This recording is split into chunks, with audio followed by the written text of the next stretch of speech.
আমাদের প্রত্যেকের জীবনে কখনো কখনো এমন কিছু দিন আসে যখন দুঃখ আপনাকে দুঃখ দিয়েও বলবে দুঃখিত, যখন সকলকে মুগ্ধ করার ক্ষমতা আপনার ক্রমে আসবে, ক্রমে ক্রমে আপনি প্রত্যেকের কাছে অবহেলিত হতে শুরু করবেন।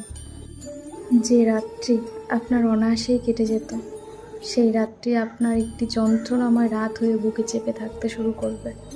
জানেন, রাত কারা জাগে? যারা আজও জীবনের হিসাব মেলাতে পারেনি।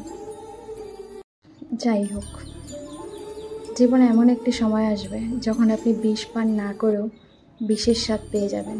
কীভাবে? প্রিয় মানুষটির কথায়। একটা সময় আপনার জীবন নদীর পাড়ের মতো হয়ে উঠবে। যখনই কাউকে আঁকড়ে ধরতে চাইবেন, দেখবেন ঢেউ, প্রবল ঢেউ এসে তাকে ভাসিয়ে নিয়ে যাচ্ছে। অবশেষে আপনার প্রিয় মানুষটি আপনাকে মানুষ থেকে মানসিক রোগীতে প্রমাণিত করতে শুরু করবে। একদিন করতেও পারবে। আপনি মানসিক রোগী হয়ে উঠবেন। আসলে কি বলুন তো, সবটাই আমাদের ভাগ্য। ভাগ্য এক আজব জিনিস, জানেন? ভাগ্য যাকে দেয় তাকে সবটুকু দেয়, আর যাকে দেয় না তার সবটুকু কেড়ে নেয়। এটাই আমাদের ভাগ্য।